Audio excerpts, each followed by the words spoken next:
à toutes et à tous, bienvenue dans ce nouveau numéro des Vendredis d'Histoire où j'ai décidé de vous lire Cher monstre de et illustré par Emma Yarlett avec à l'intérieur d'affreuses lettres à ouvrir. C'est édité chez Albin Michel Jeunesse. Alors à votre avis, qu'est-ce qui va lui arriver à ce cher monstre? Il n'y a qu'un seul moyen de le savoir, c'est d'écouter l'histoire.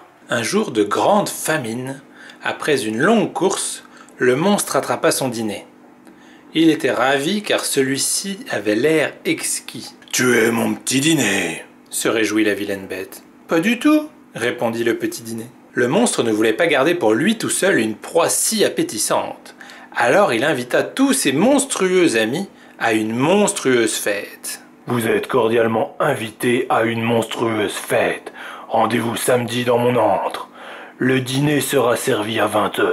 Bien à vous, monstre. » Le petit dîner semblait inquiet. Dîner. Une première réponse arriva chez le monstre. Pour le monstre de la caverne. Lord Glouton du marécage de Pompadour. Cher monstre, je serais très heureux de me rendre à votre fête. Je suis toujours affamé, je suis donc impatient de goûter votre dîner. Je déguste justement un jus de cafard au bord de la piscine. Je vous joins ma recette. Avez-vous les cafards sous la main? Je croise les doigts et les yeux. Par ailleurs, seriez-vous d'accord pour engraisser votre dîner d'ici la fin de la semaine?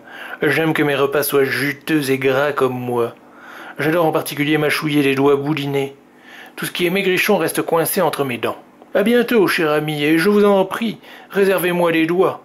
Votre bien dévoué, Mad Limax, Lord Glouton du marécage de Pompadour. Post-scriptum, désolé pour la morve, le docteur m'a assuré que je serais bientôt guéri. Jus de cafard, ingrédients, cafard vivant, verre visqueux, eau de marécage de première qualité, un poisson rouge ballonné pour les bulles. Premièrement, mettez les cafards dans votre bouche et mâchez-les jusqu'à obtenir une bouillie. Deuxièmement, recrachez-les dans une carafe. Troisièmement, faites-y tomber les verres d'une hauteur de 100 mètres. L'aide d'un géant est la bienvenue. Quatrièmement, ajoutez de l'eau marécageuse. Remuez bien. Cinquièmement, lâchez-y le poisson rouge et laissez reposer une petite semaine. Sixièmement, buvez. N'oubliez pas d'enlever le poisson rouge. Le monstre était très content que Mad Limax soit de la partie. Il avait d'ailleurs un plan pour faire grossir le petit dîner quand... Le petit dîner eut une idée. Monsieur le monstre, voilà qui m'a l'air délicieux, mais un gâteau au chocolat me ferait grossir encore plus. Pâté moisi. Le monstre était méfiant. Il n'avait jamais goûté de gâteau au chocolat auparavant. Mais il trouva cela absolument succulent.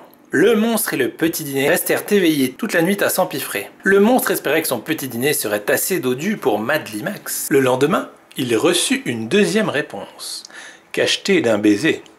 Mon cher monstrounet, quel bonheur d'avoir de tes nouvelles. Je me rappelle notre dernier déjeuner en bord de mer. Que de doux souvenirs. Je voudrais te demander une faveur. Pourrais-tu saler ton dîner autant que l'était notre déjeuner sur la côte? Cela me rendrait terriblement heureuse. Ta Madame Gargouille pour la vie. Post-scriptum, j'espère que tu aimeras mon petit cadeau. Rouges sont les roses, bleus mes ongles de pied. Reçois ce pas grand-chose, ô mon beau cuisinier. Le monstre était impatient de retrouver Madame Gargouille. Il ne l'avait pas vue depuis des lustres. Il venait de mettre la patte sur le moulin à sel quand... Le petit dîner eut une nouvelle idée. « Attends un peu, monstre. Pour que je sois bien salé, tu pourrais plutôt m'emmener nager dans la mer ?» Le monstre ne s'était jamais baigné dans la mer. L'eau était froide, mais... Il passa une merveilleuse journée. Il espérait que son petit dîner serait assez salé pour l'adorable Madame Gargouille. Bientôt, il reçut un nouveau courrier. Mister Monstre. Salut, Mister Monstre, ça va bien? Et les chauves-souris? Dîner chez toi, ça me plaît. J'amène mon cousin Groucho, ok? Faudra des grandes chaises et des doubles portions aussi. Faut faire un dîner super boueux pour nous. Groucho, il dit que pour ça, le mieux, c'est avec la terre et la poussière. Tu peux faire un bain de boue? Miam miam. Groucho, il dit qu'on vient avec nos os, alors à bientôt. GG. Le monstre aurait presque aimé n'avoir jamais invité Grumbo le géant. Mais il alla tout de même faire couler un bain de vase. Heureusement, son petit dîner avait une autre idée. « Monstre !» dit-il. « C'est loin d'être assez bourbeux. Il n'y a qu'un endroit où l'on peut trouver des tas de boue et des litres de vase. Le marais !» Le monstre adorait le marais. Et toutes les idées du petit dîner avaient été bonnes jusqu'ici, alors... Ils firent un concours de glissade dans le marais. Le monstre s'amusa comme un petit fou. À la fin de la journée, le monstre se dit que son petit dîner était assez boueux pour les géants.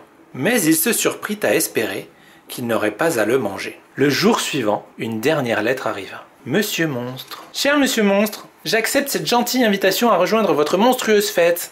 J'aurai néanmoins quelques demandes diététiques à vous faire. J'en ai établi la liste ci-dessous, j'espère que vous pourrez la suivre. Boule de poil. Mes demandes. 1. Le dîner doit être refroidi avant d'être cuisiné.